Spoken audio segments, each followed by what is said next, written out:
Hello, everyone. Welcome to Friday's edition of Weekend Waypoints, a production of SEC Extra and D1Baseball.com.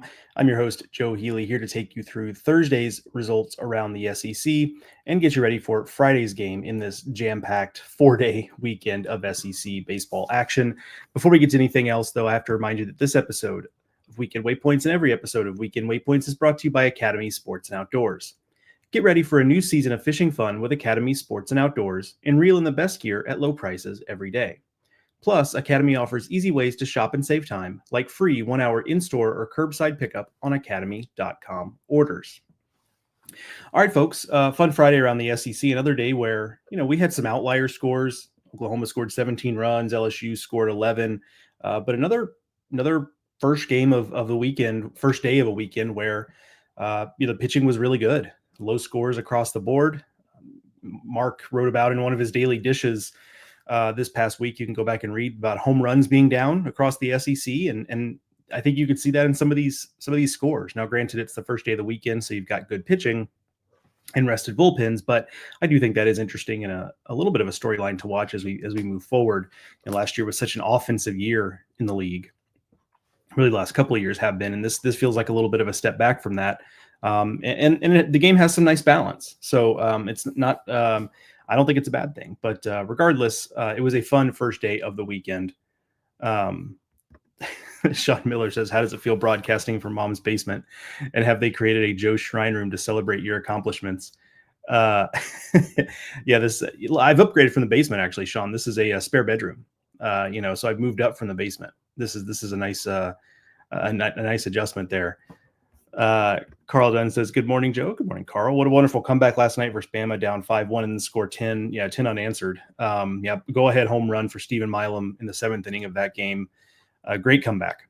And that feels like the classic game of where the home field stuff ends up mattering. Like, it's so hard to advantage, but that's a game where LSU, I think, kind of fed off of the home crowd and got rolling, and then Alabama just had nothing for them after that point. So that was a fun game. I was kind of had one eye on that while I was at my game and watching Oklahoma. All right, game of the day though. Let's get to it, as I will share my screen here. Is Texas 3, Auburn 2. There were some good options here. The Vanderbilt Georgia game, a good option. South Carolina Ole Miss. In its own way, LSU Bama was compelling. But this felt like just a classic Friday, or in this case Thursday, game in the SEC where both teams got good stuff on the mound. There were clutch hits. You see here on the scoring summary, you've got tie game 1-1, 2-1 late. Auburn with a narrow lead going late into the game. Texas gets Jalen Flores RBI double and then a Kimball Schuessler home run late in that game to turn the tide there. On the pitching side of it, on Auburn first, Sam Dutton was solid again. 5 2/3, gave up those 2 runs. And in the bullpen, okay, Carson Myers gave up a run, on the home run to Schuessler, but okay, that's one pitch, right? So Auburn pitched pretty well. On the Texas side, there is some question here. Jared Spencer left in the 3rd inning. After the game, I saw that Jim Schlossnagle said he was just sore and a little tired from the short week. So that can mean a lot of things. And I think, in fairness to Coach Schloss, I think in the immediate aftermath of that, you don't he probably hasn't been fully examined by the training staff and doctors and what have you. So even if there was something more, I'm not sure they'd necessarily know it at that point. So that'll be something to watch moving forward is how, what does Spencer bounce back? Does it turn out to be just something? We'll have to see moving forward. But in the context of this game, Max Grubbs, Dylan Volantis came in and were excellent, combined for 6 1/3 shutout, gave up 3 hits, 1 walk between the two of them, 7 strikeouts. Really, really good effort, and that's Texas baseball. What we've seen so far, they're mitigating some of the the loss of Max Ballou in the lineup by just pitching it really, really well and getting clutch hits. And if Spencer is down for any period of time, obviously that hurts because it does narrow Texas even further from where they're at. It's not the deepest pitching staff in the SEC or in the world, I guess. But their high-end guys are really, really good and pitching really, really well. And so, how Spencer looks moving forward, I think is going to be a big factor for Texas. So just a well-played game. Auburn played well, pitched well. You just lost it, right? And it's in Austin, so you kind of understand that's going to be a tough one to pull off. We will see what the next two games have in store for us.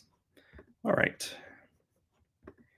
Let me flip over to comments here. We've got a few waiting here.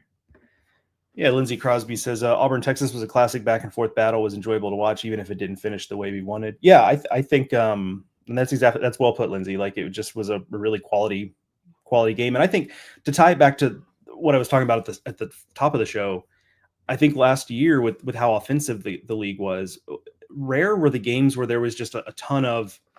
I mean, there were back and forth games where teams were just like trading home runs, or 4-run innings, but there weren't a ton of those just like scratch and claw for one run here and there type of games. And so it's been kind of nice that it feels like we've gotten more of that. I mean, we had 3 of them last night, right? So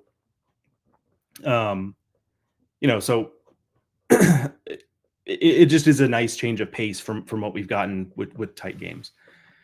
Sean Miller says, at least Auburn got into the pin a little. 4+ from Grubbs make it less likely he comes back for any significant innings. Yeah, if for Auburn, yeah, that definitely is a for Auburn, that definitely is a silver lining with it. Is like, look, you forced them to use and forced Spencer. It was an injury thing or a potential injury thing, so it's it wasn't like you just hit Spencer all around the yard. But Texas did end up using two of their good bullpen arms, and Grubbs in particular threw a lot. So maybe he's down for the next couple of days. So yeah, silver lining there for Auburn. Texas used a couple of its good arms, and so you were able to get into the bullpen a little bit there.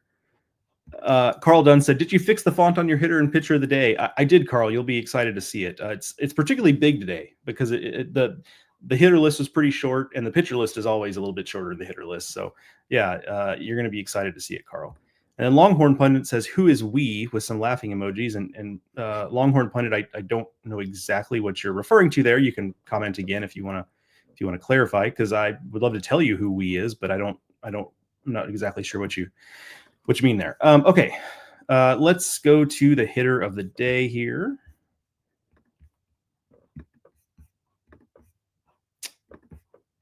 There we go. Look at that, Carl. Look at that. Look at this too. I could actually. I mean, look at that. It's super. You don't even have to squint that much on that one. Nathan Hall for South Carolina, 2 for 4 with a double. South Carolina, big win, 3-2 over Ole Miss. Absolutely had to have. And I don't even mean necessarily for like postseason stuff, because I think that's dead and gone for South Carolina. I just mean more for like to feel good about something, because South Carolina just so demoralized last weekend in that series against A&M, where they could have won 2 of the games. They ended up getting swept, including a game in which it looked like they were going to run rule the Aggies and then lost. So they just needed something to feel good about. And so this win will do that. A heck of a win there for South Carolina. We'll talk about Brandon Stone's effort on the mound a little bit later on. But good win there for South Carolina. Slade Alford for Georgia in a loss against Vanderbilt, 2 for 4 with a home run. On the Vanderbilt side of it, Riley Nelson, 2 for 4 with a triple. J.D. Thompson obviously is the story there in that game. We'll talk about him on the pitching side of it. But again, same thing for Vanderbilt. Big win, protecting home field. Vanderbilt's kind of one of those teams again this year where it's like from week to week. I mean, it's life in the SEC. Unless you're at the very top or the very bottom, things tend to swing pretty wildly from week to week, and never quite sure what you're going to get from Vanderbilt. The offense, they scored 3 runs, so it wasn't like the offense came alive in any real way. But when J.D. Thompson pitches like that, they're going to be able to beat anybody. So that's, I hate to just say like that's the blueprint, but it kind of is, right, for Vanderbilt. If they're going to be a real threat in the postseason, they're going to need Thompson and Bowker and Fennell and whoever else to pitch really, really well to guide them through that more than likely. Kimball Schusler for Texas. We talked about the go-ahead home run in the 7th inning of that game, 2 for 3 there. The hitter today is Trey Gamble, though, 3 for 5, 2 home runs, a double, a walk, 6 RBIs in a blowout win over Missouri. I was at that game last night. I wrote about Trey Gamble. You can check that out on the site. He batted out of the leadoff spot. Only the third time he'd done that this year, but man, he's such a dangerous weapon in that leadoff spot because he's walked almost 3 times as often as he struck out. He's leading the team in hitting. He's hitting about 350. On base percentage is over 500. He hadn't shown a ton of power this season, but he hit 2 home runs last night. So he's obviously in there, and both home runs were crushed. So it's not like they were flukes either with the wind blowing out or anything like that. Like the wind was blowing out, but both of his home runs would have been out everywhere under any circumstances. So impressive day there. But his teammate Drew Dickerson, big game, 3 for 4 with a double, a walk, and 3 runs batted in. Talked to Skip Johnson after the game about this Dickerson, the highly touted freshman, and what it would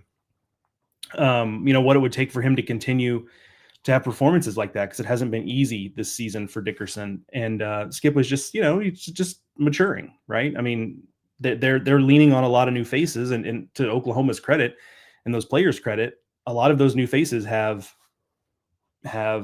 really performed well. Dickerson was someone who got off to a slower start though, and sometimes it just takes time. And so perhaps this is a very talented freshman in Drew Dickerson coming around, and that would be huge for Oklahoma. It'd make what's a fairly deep lineup, even if it's not the most physical lineup, the lineup with the best numbers in the SEC. It is a pretty deep lineup where 1 through 9 can beat you. Vahiva Aloy for Arkansas in a 7-4 loss to A&M. 2 for 4 with a home run. Jace Laviolette there, just 1 for 4, but I put him on here because it's a home run late in the game, a walk, and then he scored 3 times. 7-4 win for A&M, and as Mark wrote in his daily dish that's out this morning that you can read, that A&M is really going to do this, aren't they? I mean, it's still not always perfect. Nobody said it had to be, but here comes A&M, and I don't know what their ceiling is. I don't know where they'll end up, because the hole they dug is pretty deep, but they're coming, I think that's just the reality of the situation at this point. I think we have to be, I think we have to, and this is just me speaking to myself. Like, I think I have to get past I just need to see more. It's like, no, this team is just different right now. Not to say they won't slump again. Every SEC team goes through peaks and valleys, but I just think that they're making a run. This is a real thing now for sure. Derek Curiel for LSU in that win against Bama, 3 for 5 with a stolen base. Ethan Fry, 2 for 4 with a home run and a walk. Ashton Larson, 1 at bat, made good on it. 3-run home run, pinch hit home run for Ashton Larson. And then on the losing end for Alabama, Cade Snell continues to swing it really well. 2 for 4 with 2 home runs and 4 runs batted in. All right, let's get to comments. We got a bunch waiting. I appreciate you guys. Let's see here. Let's see. Ace Man, first team to hold Arkansas to less than 6 runs. Interesting. Yeah, I hadn't really thought of that, but that's a good point. Like I was kind of more just thinking about the fact of the win for A&M, but how they did it, particularly impressive within the context of how how they got it done there. So good note there, Ace Man. That's a good one. Sean, the we he was referring to was when Lindsay was talking about the AU Texas game, Auburn Texas game. Got it. All right. Todd Harris says, need my Cats to find a way to win a tough road series at Tennessee. What's it going to take, Joe? Well, I think, first of all, good to hear from you, Todd. Keep Tennessee in the ballpark is item 1, right? And that's going to be the case. That is going to be the case anytime you play in Lindsey Nelson Stadium. Like that's item number 1 is keep them in the yard. I think relatedly, you've got to get some length from your starters, and that might mean you have to wear it a little bit as a starting pitcher for Kentucky, because once you get into the bullpen, the Kentucky bullpen plays matchups pretty well. So if you need, if you've got 7 outs left in the game and you need to use 5 guys to get it, Kentucky can do that. But what is harder for them to do is cover 5 innings. So that's going to be really, really important there. And I think from an offensive standpoint, I think Kentucky is on the right track. I like a lot of the things they're doing offensively. They're doing a lot of things they've done the last couple of years pretty well. It's not as sharp because this team's just not as good as last year's. I mean, that's the reality. But I like the way they battle offensively, and I think you've got to just, if you keep that up and you're able to keep Tennessee in the park, I think you're competitive. It's gonna be tough though. Obviously, that's easier said than done. Clay Phillips says, you see Brody Johnson's bomb over the light pole last night. Yeah, I mean, getting Brody Johnston going would be huge. I'll have to go back and watch the video, Clay, like, because I have not seen it with my own eyes. But yeah, getting him going is huge, just because he was early this season. It looked like, hey, here's this supernova of a freshman who's going to change the complexion of this Vanderbilt lineup. And he still might, but he went through a period of time where there was just too much swing and miss, not enough, taking pitches out of the zone. The plate discipline wasn't there. But oftentimes, performance is like a, kind of like an upside down bell curve, right? Where they start off hot, the adjustments start to come, the freshman wall maybe comes, but then they start to figure it out as the season goes on. Vanderbilt certainly has to hope that's the case with Brody Johnston. Sean Miller says, looking forward to the Weston Moss report. Hang tight, Sean. I think you're going to be happy about that. All right. Ace Man says, a little nervous today, given it's another doubleheader. If Arkansas takes game 2, they have all the momentum for game 3. Given that there's no reset day, no different than what we did to the Vols. I think that's fair. Like I always say on the show that doubleheaders are weird.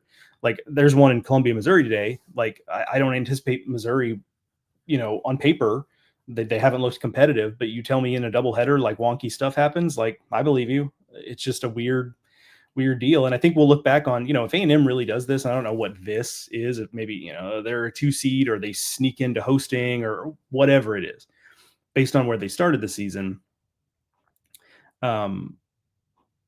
If it seems kind of fitting that the run started with a wonky doubleheader, like weird things just happen. So I'm with you, Ace. And look, if you're ultimately playing Arkansas and Fayetteville, so I think the fact that you've gotten a game, I think you're a little bit playing with house money. A&M is, right, where you'd love to win this series. You want to get greedy now. I get that, but ultimately, I feel like you've kind of already accomplished the goal, whether it was stated or not. You got a game there. So even if you lose both ends of this doubleheader today, I think you can, you leave Fayetteville feeling pretty good about that. LSU bullpen has stepped up to the plate. Yeah, I agree, Carl. I mean, you got to give a lot of credit to Case and Evans, Zach Cowan. Those guys have kind of like held the line while others have come along. I've gotten asked on Baton Rouge radio this season just about concerns about the bullpen, and early on it looked like maybe it was a little bit of a potential tripwire for LSU, but I don't think that's necessarily the case anymore. All right, let's go to pitcher of the day real quick.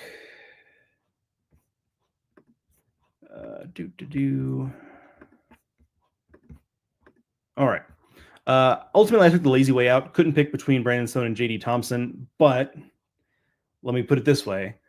I think they deserve to both be highlighted as pitcher of the day because they went about their business very differently, and I think that's always interesting to me. So Brandon Stone throws a Maddox, as you've seen I've noted here, which is a complete game less than 90 pitches, fewer than 90 pitches.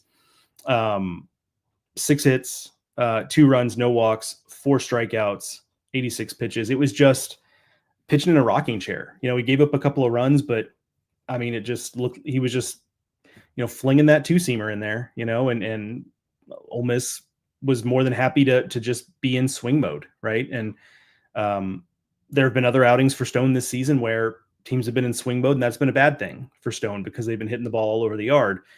Not so much the case here. Very good performance there. But then JD Thompson against Georgia, 8 innings, gives up 1 run, but 14 strikeouts. So he really dominated the game in a way that Stone didn't necessarily in a traditional sense, but Thompson did. So just 2 very different ways of going about it, 2 very impressive outings against good teams to lead their teams to victory. So I thought they both deserved to be highlighted there.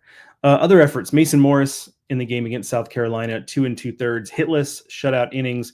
He has been so good. He's got to be in the conversation with, pick your elite reliever in the SEC this year. He's got to be in that conversation with the way he's pitched. Brian Curley, Georgia, 6 strong innings there.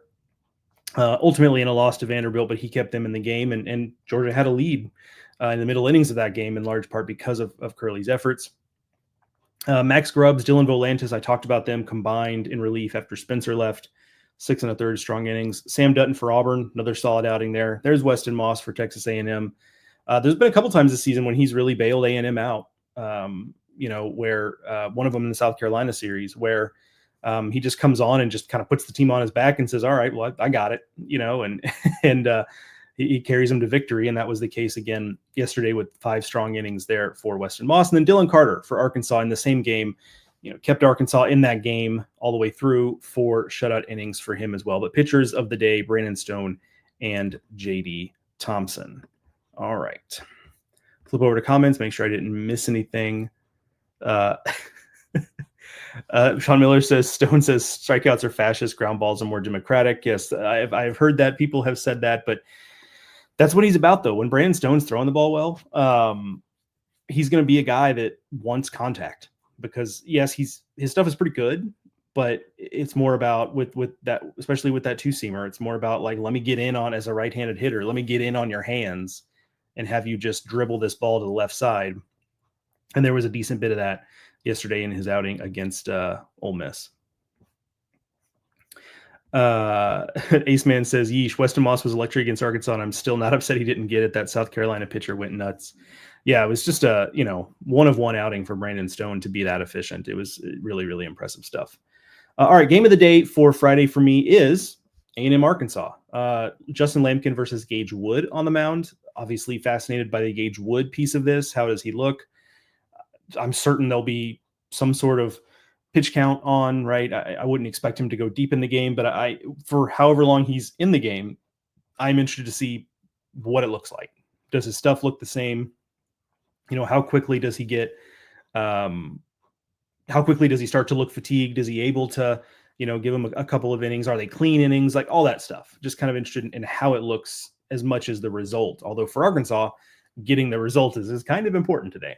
And then with A&M, it's just like how much momentum they get here. How much do they keep rolling? How much does the doubleheader end up mattering here? So obviously they'll play 2 today. That game 1 with Wood on the mound is the one I'm highlighting here, but both games today from an A&M standpoint of just keeping the ball rolling will be interesting to watch. All right, full day today. The 2 Friday starting series, Florida, Mississippi State, Kentucky, Tennessee, also kick off today. So we will have a full 8 game, well, more than 8 games because of the double headers, but all 16 teams in action today.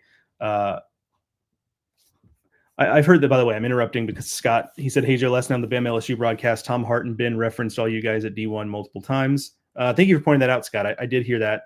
I heard that as well through the grapevine. I also heard that Ben ragged on Kendall a little bit on the broadcast. And, look, that's what he gets for hating everybody's team. Like, you're going to get ragged on. So I'm all in for that. Tom and Ben are good people. One of the real perks of this job is getting to meet folks like that and talk baseball with them. So cool deal to have them shout us out on the broadcast last night. All right, folks, that's going to do it for this episode. I will be back tomorrow morning, Saturday morning, to recap all of Friday's action around the SEC. Enjoy the baseball today. I will talk to you then. See you later.